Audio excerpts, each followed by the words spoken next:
მოგესალმებით, მე გახლავართ ვახტანგ ზაალიშვილი, New Vision უნივერსიტეტის პროფესორი, კერძო სამართლის მიმართულებით. ეს ვიდეო ლექცია ეძღვნება მომხმარებელთა უფლებების სფეროს, კერძოდ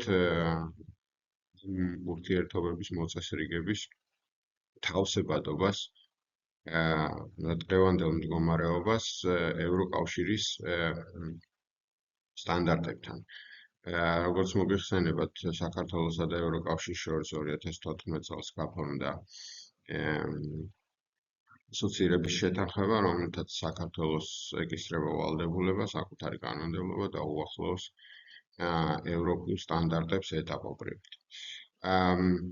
ამ ლექციის თემატიკა შეიძლება პირობითად რამდენიმე ნაწილად გავყოთ. პირველ რიგში ვისაუბრებთ ღირებულებებზე, რომელსაც ეფუძნება მომხმარებელთა უფლებების დაცვის სამართალი საქართველოში, შემდგომ მოკლე ისტორიულ მიმოხილვას გავაკეთებთ, თუ როგორ მივედით დღევანდელ მდგომარეობამდე, ასევე ვისაუბრებთ შემდეგ ნაწილში ნორმატიული აქტების სისტემაზე და ბოლო ყველაზე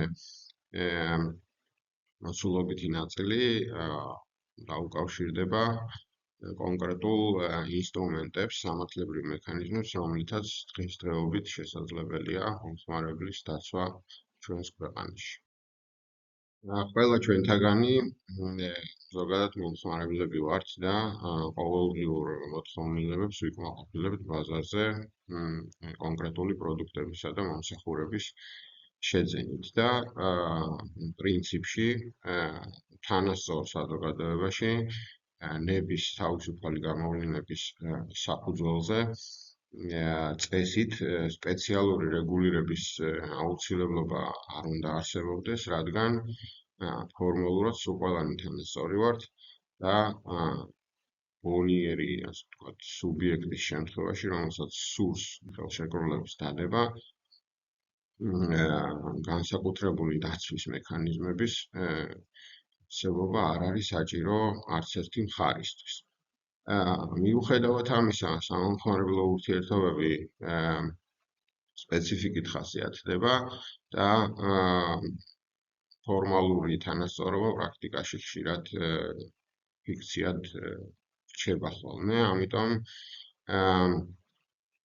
აუცილებელია იმ ღირებულებების განსაზღვრა, რომელსაც დაეფუძნება ამ ურთიერთობებში იმ მხარის დაცვის ინსტრუმენტები, სამართლებრივი ინსტრუმენტები, რომელიც შესაძლებელია, რომ სახელმწიფომ შექმნეს. ეს ღირებულებითი კატეგორიები მოცემულია კონსტიტუციაში, კერძოდ მე-5 მუხლსა და 26 მუხლში. უპირველეს ყოვლისა, მე-5 მუხლი მოიცავს კონცეფციას, რომელსაც სოციალური სახელმწიფო ეწოდება და ძველი ვერსიისგან განსხვავებით, 2018 წლის ვერსიისგან განსხვავებით, დღეს საკონსტიტუციო ჩანაწერით გაცხადებულია, რომ საქართველო არის სოციალური სახელმწიფო, მაშინ როდესაც ძველი ვერსიით ქვეყანა ისწრაფოდა სოციალური სახელმწიფოს მშენებლობისაკენ. შესაბამისად, ის რაც აუცილებელია სუსტი ნაკლები შესაძლებლობის მქონე სუბიექტების დასაცავად, გაიაზრება ამ ღირებულებით კატეგორიაში. საკონსტიტუციო სასამართლოს გადაწყვეტილებების მიხედვით, ეს ცნება, სოციალური სახელმწიფოს ცნება, უკავშირდება პირველ რიგში ადამიანის ღირსებას და ღირსეულ ყოფას, სოციალურ სამართლიანობას, სადაც სიკეთეების გადანაწილება მეტნაკლებად თანაბრად ხდება და ზოგად კეთილდღეობას, რაც თავის თავში მოიაზრებს სახელმწიფოს მხრიდან ისეთი მექანიზმის შექმნას, რომ იყოს გარანტირებული მინიმალური სიკეთეები და სტანდარტები ყველა ადამიანის დასაცავად ამ საზოგადოებაში. 26 მუხლში თავის მხრივ მოცემულია სამეწარმო საქმიანობის თავისუფლება, რის გარშეც თანამედროვე საბაზრო ეკონომიკა პრინციპში არ არსებობს, რაც დაპირისპირებულია მეორე ღირებულებით კატეგორიასთან, ეს არის მომხმარებლის უფლებები, სადაც ერთ-ერთი მხარე მომხმარებელი გარკვეული მიზეზების გამო სუსტია და მისი პოზიციები ძლიერ მხარესთან შედარებით გათანაბრებას საჭიროებს. მოკლე ისტორიული ექსკურსის სახით შეგვიძლია პერიოდი, რომელსაც განვიხილავთ, თავისუფლად გასული საუკუნის 90-იან წლებიდან დავიწყოთ, მას მერე რაც საქართველო გახდა დამოუკიდებელი და შედგა პირველი კონტაქტები საერთაშორისო საზოგადოებასთან. პირველი რაც უნდა ვახსენოთ, ეს არის პარტნიორობისა და თანამშრომლობის შესახებ შეთანხმება 96 წელს გაფორმებული და ეს იყო ფაქტობრივად საწყისი სამომხმარებლო სფეროში თანამედროვე სტანდარტებით გაჯერებული კანონმდებლობის შექმნა. ეს შეთანხმება ასოცირების შეთანხმების არ იყოს ითვალისწინებდა ასევე კანონმდებლობის დაახლოებას ქართული კანონმდებლობის ევროკავშირის იმდროინდელი ევროპული გაერთიანების კანონმდებლობასთან და ეს პროცესი ადგილობრივ საკანონმდებლო სივრცეში გამოიხატა კონკრეტული ევროპული დირექტივების იმპლემენტაციით ქართულ რეალობაში. ძირითადად ესენი იყო ეგრეთ წოდებული გლობალური მიდგომის დირექტივები და სექტორული მიდგომის დირექტივები. გლობალური მიდგომის დოკუმენტები განსაზღვრავდა ზოგად ჩარჩოს ტექნიკური სფეროს დაახლოების, კერძო სტანდარტების, მეტროლოგიის, სერტიფიკაციის და აკრედიტაციის სფეროსი. სექტორული მიდგომები სპეციფიურად კონკრეტულ დარგებზე იყო მიმართული, როგორიც არის ვთქვათ მედიცინის სფერო ან მაღალი რისკის შემცველი პროდუქტის მახასიათებლებისადმი გამოსაყენებელი წესები, უსაფრთხოების წესები. ასევე ცალკე მოწესრიგდა ამ პერიოდში პროდუქტის ზოგადი უსაფრთხოება, ან უსაფრთხო პროდუქტის, მხოლოდ უსაფრთხო პროდუქტის დაშვების საკითხები ბაზარზე და ეგრეთ წოდებული პასუხისმგებლობა წვრილმდობელი პროდუქტისათვის, რაც აისახა სამოქალაქო კოდექსში. ამავე პერიოდში საქართველო მიუერთდა ვაჭრობის მსოფლიო ორგანიზაციას და ეგრეთ წოდებული TBT, Technical Barriers to Trade, ან შეთანხმება ტექნიკური ბარიერების შესახებ, ასევე ითვალისწინებდა სტანდარტების, სერტიფიცირების, აკრედიტაციისა და მეტროლოგიის სფეროს დაახლოებას საერთაშორისო სტანდარტებთან ვაჭრობის გაადვილების მიზნით. ცოტათი მოგვიანებით ასოცირების შეთანხმება გაფორმდა, ამას პრაქტიკულად ჩაანაცვლა პარტნიორობისა და თანამშრომლობის შეთანხმება და ეს იყო 2014 წელი, წელიწადი, რომელიც მითითებული აქ 2022 მიემართება ამ სფეროში, მომხმარებელთა უფლებების დაცვის სფეროში სპეციალური კანონის მიღებას. ქვეყნის და სამართლებრივი სივრცე, ანუ საკანონმდებლო აქტების ერთობლიობა შემდეგნაირად გამოიყურება. 97 წელს მიღებული იქნა სამოქალაქო კოდექსი, რომელმაც ძირითადად მოიცვა კერძო სამართლებრივი ურთიერთობების მოწესრიგება. ამასთან ერთად მიღებული იქნა სპეციალური კანონი მომხმარებელთა უფლებების დაცვის შესახებ და იგი იყო პოსტსაბჭოთა გარდამავალი პერიოდის დოკუმენტი, ძირითადად ეფუძნებოდა დსთ-ს, ამ დამოუკიდებელ სახელმწიფოთა თანამეგობრობის მოდელს და ეს ორი აქტი ერთობლივად არეგულირებდა სამომხმარებლო ურთიერთობის სპეციალურ თუ ზოგად საკითხებს. სპეციალური კანონი 96 წელს მიღებული 2011 წელს აუქმდა სამწუხაროდ და 2022-მდე პრინციპში მომხმარებელთა უფლებების დაცვის მიმართულებით პრაქტიკულად უძრაობა იყო საკანონმდებლო საქმიანობის თვალსაზრისით. ახალი კანონი ეხა უკვე პრინციპში ახალი აღარ არის, 4 წელია გასული. მომხმარებლის უფლებათა დაცვის შესახებ 22 წელს მივიღეთ და პრაქტიკულად ეს იყო ასოცირების შეთანხმებით ნაკლისრი ვალდებულებების შესრულებისათვის გადადგმული ძალიან მნიშვნელოვანი ნაბიჯი, რომელმაც რეალურად მოაწესრიგა არა მარტო კერძო სამართლებრივი ასპექტები მომხმარებელთა უფლებების დაცვის, არამედ შემოიტანა რიგი საჯარო სამართლებრივი მექანიზმებისა ამ სფეროში, მაგალითად, ასეთი არის კონკურენციის სააგენტოს უფლებამოსილებების გაფართოება სამომხმარებლო სფეროს დაცვის თვალსაზრისით. Faktობრივად, ეს ორგანო იქცა მარეგულირებლად ამ სფეროს.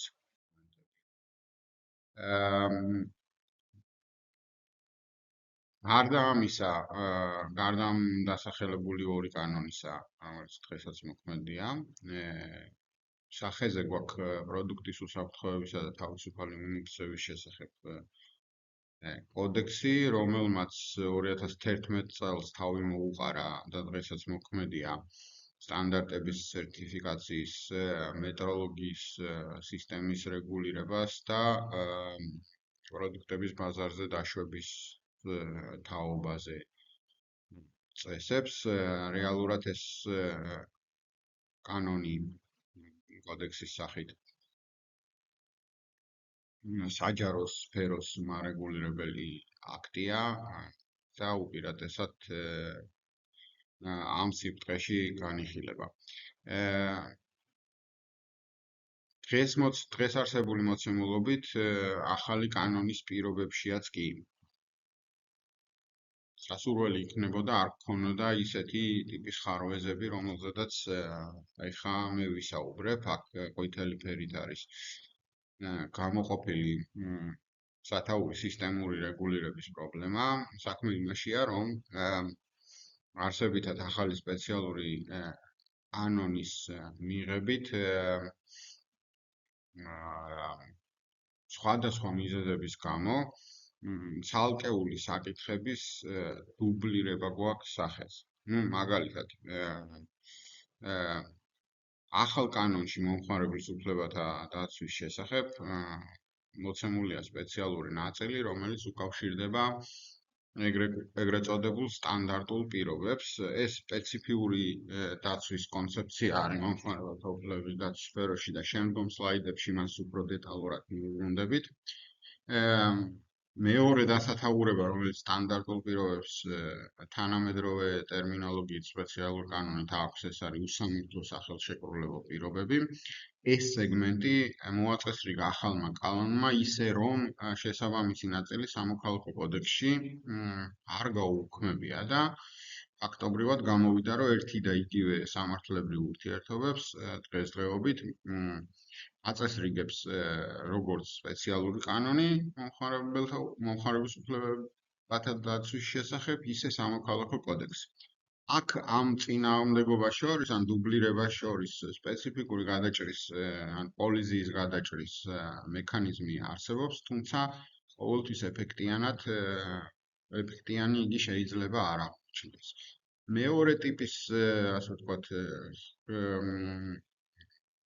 მეორე ტიპის პრობლემა, რომელიც აქ გვაქვს, ეს არის ზიანის ანაზღაურების ნაწილთან დაკავშირებული ნაწილობრივი დუბლირებები. აქაც სამოქალაქო კოდექსში მოცემული გვაქვს უნდობელი პროდუქტით მიყენებული ზიანის ანაზღაურების შესახებ ნორმები და არც თუ კარგად სისტემურად გააზრებული ცალკეული ქონებრივი ზიანის ანაზღაურების ქონებრივი ზიანიდან გამომდინარე ურთიერთობების მომწესრიგებელი ნორმები პროდუქტის უსაფრთხოებისა და თავისუფალი მიმოქცევის შესახებ კანონში და ალბათ მომავალში ეს ნაწილი სისტემური მოდით დავარქვათ უწესრიგობისა, არა თანმიმდევრულობისა სავარაუდოდ აღმოფხრილი უნდა იყოს.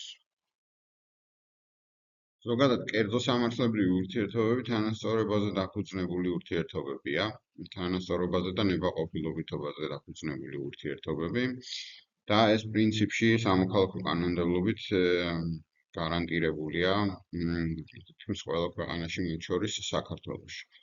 თუმცა დაისმის შეკითხვა ყველა სიტუაციაში არის თუ არა შესაძლებელი თანასწორობისა და ნებაყოფილობითობის პრინციპის უზრუნველყოფა და სწორედ ეს საკვანძო კითხვა ხდება საფუძველი იმისთვის, რომ ვისაუბროთ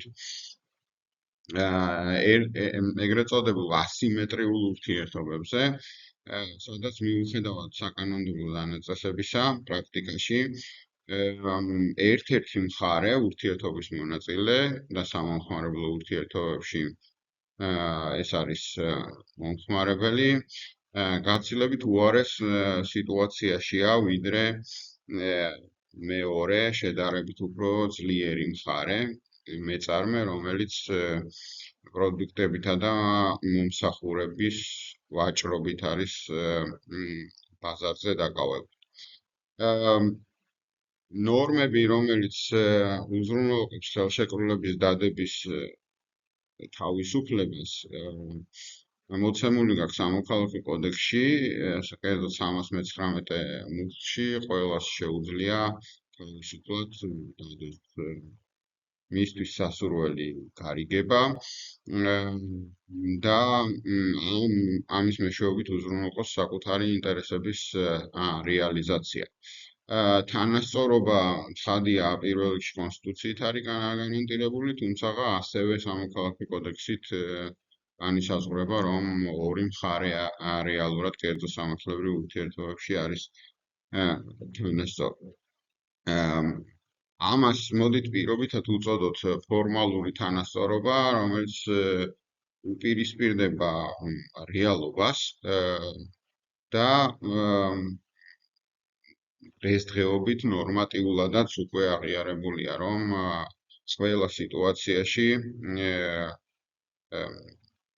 ამ ღირებულებათა რეალიზაცია დაბრკოლებების წინაშე დგას. მიზეზები, რატომაც ერთ-ერთი მხარე, ამ შემთხვევაში მომხმარებელი, შედარებით ცუდ პოზიციაშია მეორე მხარესთან, არც თუ რთული გასაგებია, რადგან ეს არის იმისთვის, რომ გაცნობიერებული გადაწყვეტილება მიიღო, ანუ მოინდომო რაღაცა და მერე განახორციელო ეს, ადამიანს სჭირდება ინფორმაცია.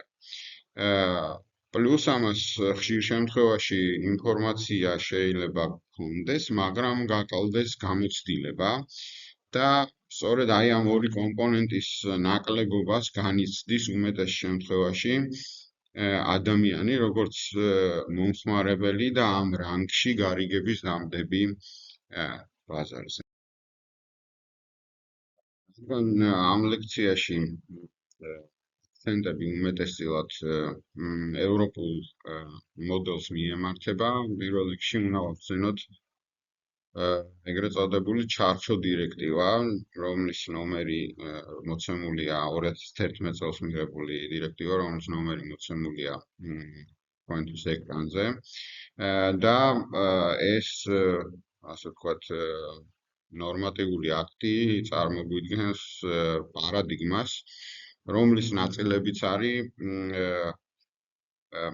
სუსტი მხარე, ანუ მომხმარებელი თავისი, ასე ვთქვათ, თავისებურებებით და ცხადია, თუ ასიმეტრიული ურთიერთობებია, თუ კი სუსტი მხარე, აუცილებლად მეორე მხარე უნდა იყოს ძლიერი. მოდით თითოეული მათგანის ნიშან-თვისებებზე ორიოდე სიტყვა ვთქვათ. თანამედროვე გაგებით მომხმარებლად ითვლება ფიზიკური პირი და აქ ანუ ადამიანი, რომელსაც აკლია ინფორმაცია და გამოცდილება თუმცა აქვე ისმის ხოლმე ლოგიკური კითხვა, რომ თავად სამეწარმეო ურთიერთობებშიც კი ხშირად ერთი კომპანია შედარებით ნაკლები ინფორმაციას ფლობს, ნაკლები გამოცდილება აქვს კონკრეტული გარიგების დადებაში და უყრიანი ხო არ იქნება, რომ სხვა ხელოვნურ სუბიექტებზე, თან იურიდიულ პირებზეც გაგვიხსენებინა სუსტი მხარის თუმცა დღევანდელი გადაწყვეტა ევროპული შეეხება მხოლოდ და მხოლოდ ფიზიკურ პირს და დირექტივა, რომელზედაც წერან ქონდა საუბარი, მხოლოდ ფიზიკური პირების დაცვისკენ არის მიმართული. მეორე ელემენტი, რომელიც სუსტი მხარის კონცეფციას აყალიბებს, ეს არის მიზანი, რა მიზნითაც ადამიანი დებს გარიგებას და ეს აუცილებლად უნდა იყოს პირადი საჭიროების მიზანი, რაც ჩვეულებრივ ცხოვრებაში არის რეალურად პროდუქტის ან მომსახურების შეძენა ყოველდღიური საჭიროებისათვის. ის უპირისპირდება მეორე მხარის თავისებურება, რომელზედაც თქვით უფრო დეტალურად მივახსენებთ, მაგრამ მოდით მივყვეთ თანმიმდევრობით და ვისაუბროთ მიზანზე და მის განვრცობაზე, იმიტომ რომ ცალკეულ შემთხვევებში ადამიანი ერთდროულად არის მეწარმეც და არის ფიზიკური პირიც, ან მან შეიძლება საქონელი მომსახურება შეიძინოს იმისთვის, რომ ეს შეძენილი მე გამოიყენოს როგორც საკუთარი პირადი მიზნებისათვის, ისე ბიზნესის საკეთებლად. მარტივი მაგალითი ეს არის ინდმეწარმე, რომელიც არსებითად იურიდიული პირი არ არის, ფიზიკური პირია და პირობითად თუ იგი ყიდულობს მანქანას, ამ მანქანით მან შეიძლება ისარგებლოს ოჯახური მიზნებისათვისაც და ასევე საქმეების საწარმოებლადაც გამოიყენოს ეს ნივთი. და შესაბამისად ჩნდება კითხვა, თუ კი ესეთი შერეული მიზნით არის ნაყიდი საქონელი, მაშინ რა ხდება და დღევანდელი, ასე ვთქვათ, მოქმედი სტანდარტებით შერეული მიზანი ექვემდება შერეული მიზნის შემთხვევაში დაცვა გარანტირებულია, იმ შემთხვევაში თუ კი პირადად გამოყენების მიზანი ჭარბობს კომერციული ან ბიზნეს მიზნებისთვის ნივთის ან მომსახურების გამოყენებას. აქ ცხადია ბევრი დეტალია, ყოველ კონკრეტულ შემთხვევას საკუთარი ფაქტობრივი გარემოებები აქვს და დაცვას ექვემდებარება თუ არა შერეული მიზნით ნაყიდი საქონლის შემთხვევაში გარიგება ცალ-ცალკე არის გადასაწყვეტი. მეორე მხარე, რომელიც ფიგურირებს ასეთ ურთიერთობებში, ეს არის ბიზნესი, ანუ შედარებით უფრო ძლიერი მხარე, რადგან ივარაუდება, რომ იგი მეტად ინფორმირებულია, მეტად გამოცდილია და ამ სტატუსში იგი არის მარტო იმიტომ, რომ მოქმედებს თავისი პროფესიული სავაჭრო ან ხელობიდან გამომდინარე ფარგლებში.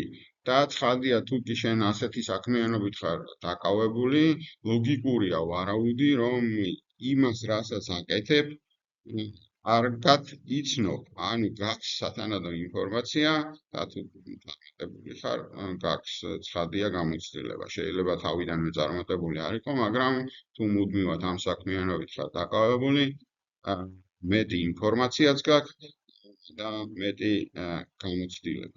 გამოცდილებაც. მეორე ელემენტი, რომელიც ბიზნესს აუცილებლად უნდა ახასიათებდეს, ეს არის მოგების მიღების მიზანი, თუმცა იგი იძახიან, რომ გადამწყვეტი ვერ იქნება, იმიტომ რომ ცალკეულ შემთხვევაში შეიძლება კონკრეტულმა მეწარმემ დადოს რაღაცა გარიგება, არა უშუალოდ მოგების მიღების მიზნით, მაგალითად საცდელად გაყიდოს რაღაცა პროდუქტი ან მომსახურება იმისთვის, რომ გაარკვიოს რა ადგილი შეიძლება ამ საქმიანობას ეკავოს ბაზარზე და იქნება თუ არა მიუღებიანი და კონკრეტული გარიგების შემთხვევაში შეიძლება მან მოგება საერთოდ ვერ მიიღოს და ასეთ შემთხვევაში მას ექნება შესაძლებლობა ამტკიცოს, რომ კონკრეტული გარიგება არ იყო მოგების მიზანზე ორიენტირებული და შესაბამისად მსჯელობა ასეთ შემთხვევაში ცოტათი უფრო აბსტრაქტულად ხდება. პოტენციურად თუ კი განხორციელებული ოპერაცია მოგების მომტანია და ეს არის სამეწარმეო საქმიანობის ფარგლებში განხორციელებული, მაშინ მიიღებს თუ არა ამ შემთხვევაში, ცალკეულ შემთხვევაში მეწარმე მოგებას უმნიშვნელო ხდება. გარდა სუბიექტებისა, სამომხმარებლო გარიგებას სამომხმარებლო გარიგების ერთ-ერთი უმნიშვნელოვანესი ელემენტია ის თუ რაზე იდება ეს გარიგება, ანუ ობიექტი.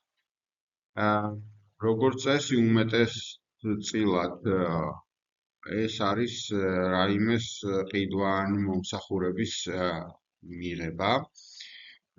თუმცა ცალკეულ შემთხვევებში ზოგადი ჩარჩოს მიღმა არის კიდევ სხვა გარიგებებიც, რომელზეც მოგვიანებით გვექნება საუბარი.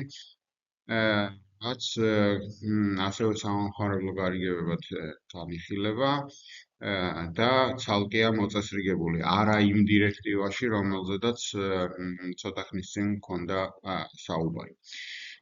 უფრო კონკრეტულად, როდესაც ობიექტზე გვაქვს საუბარი, პირველ რიგში უნდა გავამახვილოთ ყურადღება ნივთებზე, ანუ ეგრეთ წოდებულ სხეულებრივ ობიექტებზე, რომლის შეძენაც ხდება მომხმარებლის მიერ. არა ყველა სხეულებრივი ობიექტი არის სამომხმარებლო გარიგების ნაწილი. კერძოდ, სამომხმარებლოში გაიაზრება მხოლოდ მოძრავი ობიექტები, მოძრავი ნივთები და არა უძრავი ნივთები, რადგან ცხადია, რომ მიწის ნაკვეთი და მასზე მყარად მიმაგრებული, ასე ვთქვათ, ობიექტები ასევე შეიძლება იყოს მომხმარებლის ინტერესი, თუმცა ეს სეგმენტი ცალკე სპეციალური რეგულირების სფეროა და არ გადის ჩარჩო დირექტივის მოწესრიგების სფეროში. როდესაც მოძრავ ნივთებზე ვსაუბრობთ, აქ აუცილებელია აღნიშნო და ეკრანზეც ალბათ ყვითლად გამოყოფილ ნაწილს ნახავთ, ეგრეთ წოდებული ციფრული შიგთავსი, ანუ პროგრამული უზრუნველყოფა, რომელიც ფაქტობრივად ფუნქციას ძენს რაიმე ნივთს, მაგალითად მობილური ტელეფონი, რომლის შემადგენელი ნაწილია რაც თავისთავად სხეულებრივი არ არის და ალგორითმს წარმოადგენს, პროგრამულ უზრუნველყოფას წარმოადგენს, მაგალითად Apple-ის ტელეფონის საბაზისო პროგრამა, ეგრეთ წოდებული iOS. შესაბამისად, როდესაც საუბრობთ ნივთზე, თუ კი ამ ნივთმა შეუძლებელია, რომ საკუთარი ფუნქცია შეგისრულოთ ციფრული უზრუნველყოფის გარეშე, ცხადია, მოიაზრება მასშიც ციფრული შიგთავსი. მაგრამ თავისთავად პროგრამა, ანუ ციფრული შიგთავსი, ცალკე არის, ცალკე შეიძლება იყოს გარიგების ობიექტი, მაგრამ ამ შემთხვევაში ნასყიდობასთან ხშირად ნაკლებად გვაქვს ხოლმე საქმე და უფრო სარგებლობის უფლების გადაცემასთან გვაქვს. სარგებლობით უფლების გადაცემაზე გვაქვს მსჯელობა, იმიტომ რომ თუ კი მაგალითად თქვენ ყიდულობთ Windows-ის პროგრამას, რომლის ინსტალაცია გნებავთ კომპიუტერზე, ეს ცალკე პროდუქტად განიხილება. შეიძლება ეს პროგრამა ეწერას მაგალითად ხანგამძლე მატარებელზე CD-ზე ან ფლეშკაზე და თავისთავად ფლეშ მეხსიერებაზე ჩაწერილი ეს ინტელექტუალური შემოქმედების ნაყოფი არის ცალკე ობიექტი გარიგების, რომელზედაც როგორც წესი სარგებლობის უფლება გადადის ხოლმე, ხოლო ის, რაზეც წერია ეს პროგრამა, ცალკე ობიექტი არის, ანუ თავისთავად მეხსიერების ბარათი ან ეგრეთ წოდებული CD. თანამედროვე მოწესრიგებით და ახალი დირექტივით, რომელიც სამომხმარებლო მასწავლებლობას შეეხება, მნიშვნელოვანი ცვლილებები არის ევროკავშირის რეგულაციებში, რომელიც ჯერჯერობით არ არის ასახული ჩვენთან სპეციალურ კანონში და ამაზე ცოტა მოგვიანებით გვექნება საუბარი. სამომხმარებლო გარიგების ობიექტი შეიძლება იყოს ფინანსური სახსრები, ანუ ფული, რომელიც შეიძლება დაგჭირდეს და სესხის ხელშეკრულება როგორც წესი, ან კრედიტი, რომელსაც იღებთ საფინანსო დაწესებულებისგან, ბანკისგან, ან მიკროსაკრედიტო ორგანიზაციისგან, მიკროსაფინანსო ორგანიზაციისგან, ესეც შეიძლება იყოს სამომხმარებლო გარიგების ობიექტი, ოღონდ აქაც ზოგადი რეგულირება, ან ჩარჩო დირექტივა, რომელიც უკვე ვახსენეთ, ამას არ არეგულირებს და ცალკე სპეციფიური ნორმატიული აქტი გვაქვს მიცემული ევროკავშირში ამასთან დაკავშირებით და ის სტანდარტები, რომელიც ევროპაში არის, ფინანსურ პროდუქტებთან დაკავშირებით, ჩვენთანაც განსხვავებულ ნორმატიულ რეგულირების ქვეშ ხდება, კერძოდ ეს არის ეროვნული ბანკის მიერ მიღებული სპეციალური ეროვნული ბანკის თავმჯდომარის მიერ მიღებული სპეციალური ბრძანები. შემდგომი ობიექტი, რაც შეიძლება იყოს სამომხმარებლო გარიგების საგანი, ეს არის ნივთის შექმნა, რაც უთანაბრდება ნასყიდობას ხშირ შემთხვევაში, იმიტომ რომ თუ თქვენ მიდიხართ ხელოსანთან და ეუბნებით, რომ გამიკეთე მაგი და საბოლოოდ თქვენი მიზანი არის მზამაგიდის მიღება და ამ მოცემულობას ძალიან ბევრი საერთო აქვს ნასყიდობის ხელშეკრულებასთან, იმიტომ რომ თქვენ საბოლოო შედეგზე ხართ ორიენტირებული, რომელიც ნივთის ფორმით არის გამოხატული, ან სხეულებრივი ნივთის, მოძრავი ნივთის ფორმით არის გამოხატული. ამისგან განსხვავდება ცოტათი მომსახურება, რომელიც პროცესზეა ორიენტირებული და სამუშაოს შესრულებაზე და არსებითად შეიძლება არ მოსდევდეს რაიმე საბოლოო შედეგი, ხელშესახები შედეგი და მაგალითად იყოს თქვენ კმაყოფილებაზე ორიენტირებული. თქვა სიმღერის მოსმენა ვიღაცისგან, მომღერლისგან, რომელიც თქვენს დაბადების დღეზე მღერის და პროფესიულად ასეთი საქმიანობით არის დაკავებული. შემდეგი ობიექტი შეიძლება იყოს სარგებლობის უფლება და აქაც ჩარჩო დირექტივაში არ ხდება ასეთი ტიპის ურთიერთობა, იმიტომ რომ სარგებლობის ხელშეკრულება ამ უძრავ ნივთებზე, თორემ მოძრავი ნივთების სარგებლობის შესახებ, მოძრავ ნივთებით სარგებლობის შესახებ ხელშეკრულება ცხადია ზოგადი მოწესრიგების სფეროა. ეხლა აქ მეორე პუნქტი, რომელსაც თქვენ სლაიდზე ხედავთ, ეს არის გამონაკლისები და მეტნაკლებად უკვე გავაკეთე ეს გამონაკლისები, ამ საფინანსო სფერო, მაგალითად კომუნიკაციების სფერო. იგივე უძრავ ნივთებთან დაკავშირებული გარიგებები, რომლის მხარეა მომხმარებელი, ცალკე სპეციალური რეგულირების საკითხია და ჩარჩო ზოგად მოწესრიგებაში, როგორც წესი, არ ხდება. სამომხმარებლო ურთიერთობების მოკლე დახასიათების შემდეგ, სადაც ერთ-ერთი მხარე სუსტი მხარეა, რომელიც დაცვას საჭიროებს და რომლის პოზიციების გათანაბრება არის აუცილებელი მეორე უფრო ძლიერ მხარესთან მიმართებით, შეგვიძლია თამამად გადავიდეთ ინსტრუმენტებზე, რომლითაც სწორედ ეს გათანაბრება, ინტერესების და პოზიციების გათანაბრება ხდება ორი რეალურად უთანასწორო მხარის. და პირველი ესეთი ინსტრუმენტი დაკავშირებულია იმ ფუნდამენტურ, ასე ვთქვათ, ნაკლოვანებასთან, რომელიც ჭყალებში ნაკლოვანებასთან, რომელიც გააჩნია სუსტ მხარეს და რის გამოც იგი არის სუსტი. ჩვენ წეგან ვახსენეთ, რომ ეს არის ინფორმაციის ნაკლებობა და ცხადია, თუ ვიღაცას ინფორმაცია აკლია, რომ გადაწყვეტილება მიიღოს, ლოგიკურია თქვა, რომ ძლიერმა მხარემ იმისთვის, რომ არ შეილაკოს არაინფორმირებულობის გამო მეორე მხარის ინტერესები, მას ინფორმაცია უნდა მიაწოდოს. მომხმარებლების შესახებ კანონის მიღებამდე პრაქტიკულად ინფორმირების ვალდებულება მომხმარებლისა არ არსებობდა, იმიტომ რომ კერძო სამართლებრივ სიბრტყეში, იმიტომ რომ სამოქალაქო კოდექსში ერთადერთი მუხლი იყო მოცემული 318, რომლითაც არსებითად ძლიერ მხარეს და ზოგადად კონტრაჰენტის მიმართ, ან პოტენციური ხელშეკრულების მხარეს ვალდებულება, რომ მეორის ინფორმირება მოეხდინა, მინიმუმამდე იყო დასული და კან დღესაც ეს ნორმა ძალაშია, თუმცა სამომხმარებლო ურთიერთობებზე არ ვრცელდება.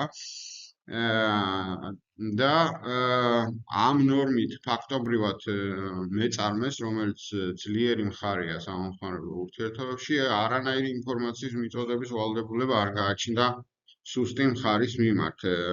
მხოლოდ იმ ინფორმაციის მიწოდება იყო საჭირო, რაც ხელშეკრულებიდან გამომდინარე ძირითად ვალდებულებებს განსაზღვრავდა. მარტივი მაგალითის სახით რომ ვთქვათ, თუ კი თქვენ ყიდულობდით რაიმე ნირს, საკმარისი იყო, რომ გამყიდველს დაესახელებინა რას ყიდიდა და ეთქვა რა ფასად ყიდიდა და ამით ამოიწურებოდა მისი ვალდებულებები. ცხადია, მას ჰქონდა ვალდებულება, რომ თქვენთვის ინფორმაცია მოეცა უფრო დეტალიზებული, ოღონდ მხოლოდ თქვენი მოთხოვნის შემდეგ. რაც ხშირად ყოველდღიურ გარიგებებში ძნელია, რომ უზრუნველყო, იმიტომ რომ წარმოიდგინეთ სუსტი მომხმარებელი, რომელსაც რაღაცა მოთხოვნილება აქვს და ნირს ყიდულობს, როგორც წესია, ინფორმაცია აკლია და თუ ინფორმაცია გაკლია, კომპეტენტურ შეკითხვასაც ვერ დასვა. ამიტომ მოთხოვნას ახეზე არ გქონდა, რომ მითხარი რას ყიდი დეტალურად, ან რა პირობებით ყიდი. შესაბამისად, სუსტი მხარე რჩებოდა სუსტ მხარედ და შესაბამისად რისკები იმისა, რომ ამ მხარის უფლებები დარღვეულიყო, ძალიან მაღალი იყო. ამ ასე ვთქვათ, ვალდებულებას, ან ინფორმაციის მიწოდების ვალდებულებას სამართლებრივ შედეგად, ანუ ამ ვალდებულების დარღვევას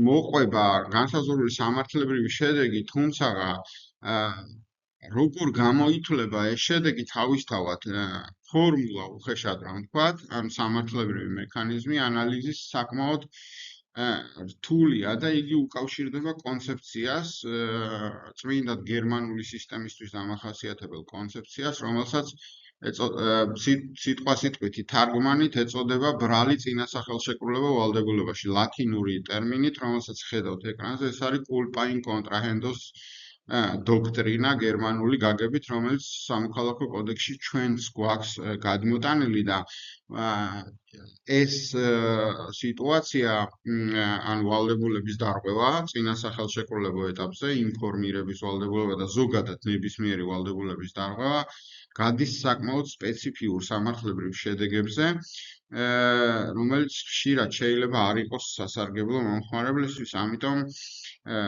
რაღაცა უფრო ეფექტიანია საჭირო, რომელზედაც ცოტა მოგვიანებით გავამახვილებთ ყურადღებას. დღევანდელი მოწესრიგებით, ანუ ახალი კანონით, ინფორმაციული კომპონენტები, რომელიც მეწარმემ უნდა მიაწოდოს მომხმარებელს, პირობითად ორ ნაწილად შეგვიძლია გავყოთ. ეს არის ზოგადი კატეგორიის ინფორმაცია, ყველაზე მნიშვნელოვანი გარიგების თაობაზე, რომელიც უნდა ეცნობს ხელშეკრულების დადებამდე მომხმარებელს და ასევე სპეციფიური კატეგორიის ინფორმაციული კომპონენტები, რომელიც მას უნდა მიეწოდოს ეგრეთ წოდებული ატიპურ სიტუაციებში დადებული გარიგებების დროს. ასეთ სიტუაციებად მოიაზრება ეგრეთ წოდებული დისტანციური გარიგებები, მარტივი მაგალითი არის საიტის მეშვეობით საქმის ყიდვა, სარეწის მიღმა დადებული გარიგებები, რომელსაც სხვანაირად ეძახიან doorstep sellings, ანუ ეგრეთ წოდებულ ქუჩაში არის ზღურბულზე დადებული პირდაპირ თარგმანში გარიგებები, დღევანდელი ტერმინი ეს არის სარეც მიღმა დადებული გარიგებები და ეგრეთ წოდებული რთული ტიპის გარიგებები, როგორიც არის იგივე ვთქვათ სესხის ხელშეკრულება, ანუ საბანკო კრედიტის ხელშეკრულება ან ეგრეთ წოდებული time sharing. ყველა ამ ატიპურ სიტუაციაზე ჩვენს ლექციაში სპეციფიურად გვექნება გამახვილებული ყურადღება. როდესაც საუბრობთ ინფორმაციის მიწოდების ვალდებულებაზე და გაკორით წერანაც ვახსენეთ, რომ ისევე როგორც ყველა სხვა ვალდებულება, ინფორმაციის მიწოდების ვალდებულებაც შეიძლება დაიღოს. ანუ მეწარმემ არ მოგაწოდოთ სათანადო ინფორმაცია ხელშეკრულების დასადებად, იმისთვის რომ მერე თქვენ გადაწყვიტოთ გინდათ თუ არა მასთან ხელშეკრულების დადება. წმინდა კონცეპტუალურად გარღვევას შეიძლება გქონდეს სამი სახე. ერთი რომ უნდა მოეცა ინფორმაცია და არ მოგცა არაფერი, ანუ არაფერი არ გითხრა. მეორე მცდარი ინფორმაცია მოგაწოდა მეწარმეამ და მესამე ძალიან სპეციფიკური სხვათა შორის, რომელიც პრაქტიკაში რომლის იდენტიფიცირებაც ძალიან ადვილია ხშირად პრაქტიკაში, ეს არის ზედმეტი ინფორმაციის მიწოდება. აი ეს უკანასკნელი ძალიან დამახასიათებელი არის თანამედროვე რთული გართულებული სოციალური ცხოვრებისათვის, იმისთვის რომ მეწარმემ დააკმაყოფილოს ინფორმირების ვალდებულება, ანუ შეასრულოს კანონმდებლობით მისთვის დაკისრებული მოვალეობა, როგორც წესი, ქმნის ხოლმე რაღაც ინფორმაციულ სეგმენტებს, რომელსაც აწოდებს მომხმარებელს და ხშირად ეს არაკვალიფიციურად ან შეგნებულად ცუდად კეთდება, რაც გამოიხატება იმაში, რომ გაწვდის იმაზე მეტ ინფორმაციას, ვიდრე არსებითად შენი კომპეტენცია შეიძლება გაწვდეს, ან შენთვის საერთოდ საჭირო იყოს, რასაც დამაბნეველი ეფექტი აქვს. და როდესაც საუბარია დამაბნეველ ეფექტზე, თუ დაიბენი, ეს წმინდა ანტიპოდია იმისი, რომ გახდე ინფორმირებული. ეფექტი ფაქტობრივად ერთი და იგივეა, რომ არ მოგაწოდოს ან მოგატყუოს, ან მოგაწოდოს იმდენი და ისეთი მოცულობით, რომ ვეღარ აღიქვა, შედეგი ერთია, მაინც არ გაქვს სათანადო ინფორმაცია იმისთვის, რომ სწორი გადაწყვეტილება მიიღო. თუ კი ირღვევა ეს ვალდებულება, აქ როგორც წეგან გითხარით, სპეციფიური რეჟიმი ამოქმედდება და ბევრი ევროპელი ექსპერტი, რომელიც საუბრობს ამ საკითხზე, მიუთითებს, რომ აუცილებელია სპეციალური რეგულირება, ანუ რაღაცა პროცედურის და საბოლოო სამართლებრივი შედეგის ისე განსაზღვრა, რომ ქმედითი ბერკეტები ჰქონდეს მომხმარებელს საკუთარი უფლებების დასაცავად. ეს ევროპაშიც ესეა, იმიტომ რომ ევროკავშირის კანონმდებელმა ჯერჯერობით არ ჩათვალა საჭიროდ იმისთვის, რომ საერთო წესები დაედგინა ინფორმირების ვალდებულების დარღვევის შემთხვევაში სამართლებრივ შედეგზე, ამიტომ ევროკავშირის წევრი ქვეყნების კანონმდებლობაც დაახლოებით მსგავსია იმისა, რასაც ეხლა აღწერ ქართულ რეალობაში. საბოლოო ჯამში ნახეთ, რაც სამართლებრივ შედეგებს შეეხება, წმინდა იურიდიული თვალსაზრისით არის ეგრეთ წოდებული საცილო გარიგებები, იმიტომ რომ ნახეთ, მე რომ მივიღო გადაწყვეტილება გარიგების დადებაზე, მაშინ უნდა ვიცოდე რა მინდა. იმისთვის რომ ვიცოდე რა მინდა, უნდა მქონდეს ინფორმაცია. თუ არ მაქვს ინფორმაცია, ცხადია, გათვითცნობიერებულ გადაწყვეტილებას რაღაცაზე ვერ მივიღებ, მინდა თუ არ მინდა. ამიტომ საბოლოო ჯამში თუ შენ დებ გარიგებას ან ყიდულობ რაღაცას, მაგალითად ისე რომ არ იცი პროდუქტის მახასიათებლები სათანადოდ, შეიძლება გქონდეს ილუზია, რომ შენ გინდა რაღაცა, მაგრამ მე აღმოჩნდეს, რომ ისეთი თვისებები აქვს, რის გამოც არ იყიდი ამ პროდუქტს. თუმცა ეს არ გამორიცხავს იმას, რომ უკვე ნაყიდი პროდუქტი შეგიძლია დაიტოვო და დადებული გარიგება დატოვო ძალაში. ამიტომ მას ქვია საცილო გარიგებები, იმიტომ რომ შემილია შევეცილო ჩემ გამოვლენილებას ამ თანხმობას ხელშეკრულების დადებაზე და თქვა, რომ არ დამიდია ეს ხელშეკრულება, ანუ ხელშეკრულება ვაქციო ბათილად, ან დავყავულდე იმას, რაც არის, ასე ვთქვათ, სხვადასხვა მიზეზების გამო.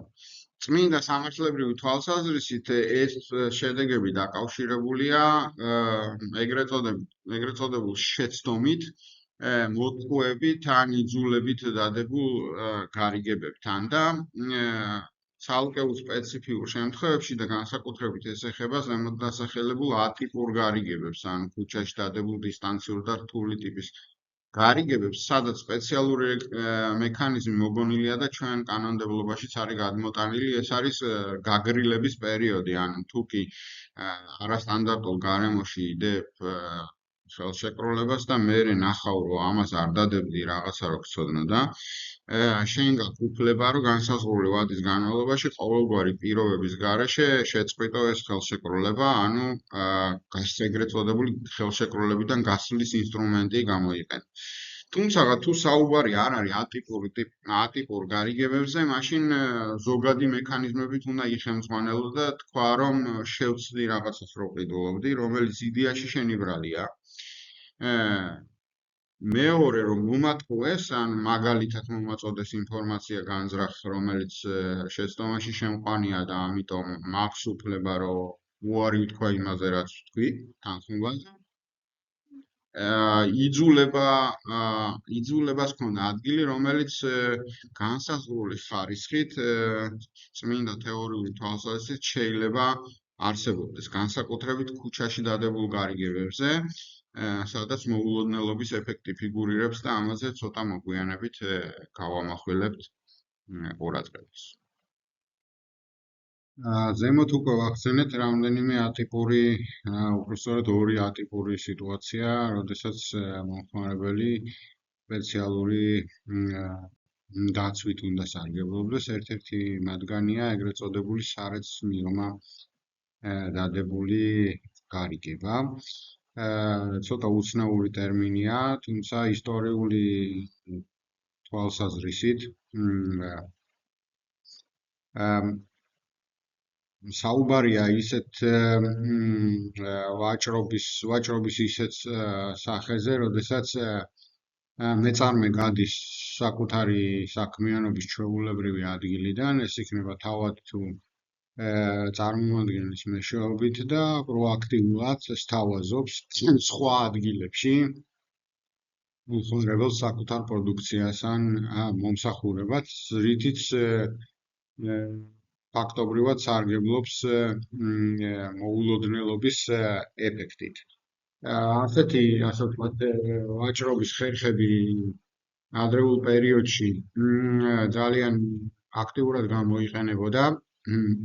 სხვადასხვა ადგილებში წარმომადგენლები დადიოდნენ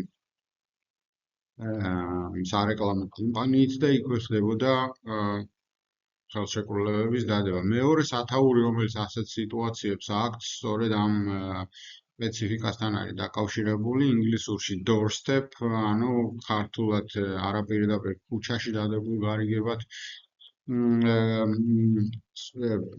მოიხსენიება ამგვარი სიტუაციები, პირდაპირი თარგმანით ეს არის კარების ზურგულზე დადებული გარიგება.